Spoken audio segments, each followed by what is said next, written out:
И така, здравейте на всички приятели на канала на Нейманяри БГ търсачите.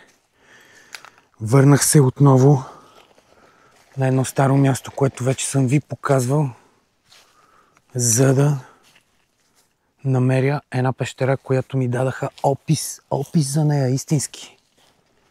Също исках да видя и една карта, която се намира тук. Да се опитаме да я разгадаеме. Вълшебно е мястото просто. Просто е вълшебно.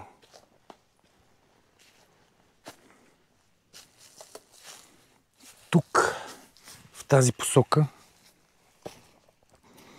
трябва да има пещера. По описа, отляво на пещерата има изкована подкова, а отдясно на нея в цепнатината има скрити сребърни монети. Дали са ги намерили монетите, не знам, но аз ще намеря пещерата. Ще я намеря. Отново да ви покажа за какво става реч.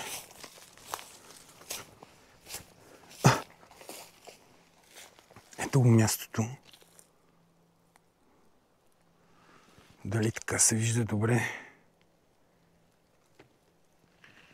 Не знам. Вече започва жегата, но това няма да ни спре. Продължаваме. Пещерата е тук, в тази гора, но е доста нататък.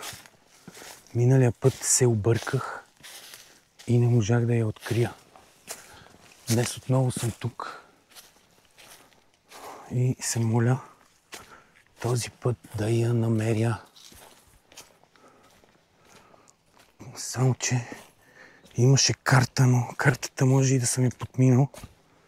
Да, подминал съм я картата, която беше изкована в скалата. Но не е това мястото. Вижте отсреща тази пещера.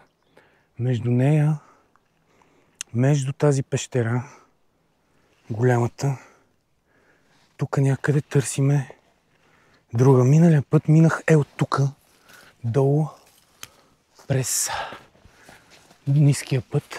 Сега ще се опитаме да се върнем,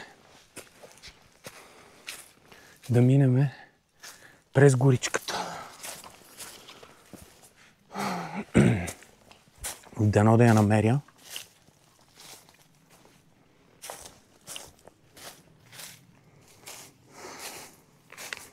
И да я заснема за вас специално. Пещерата е леко скрита.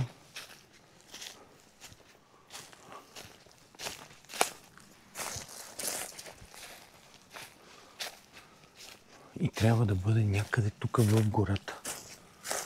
По-важно е, ако я намеря, да открия знакът, който е на нея.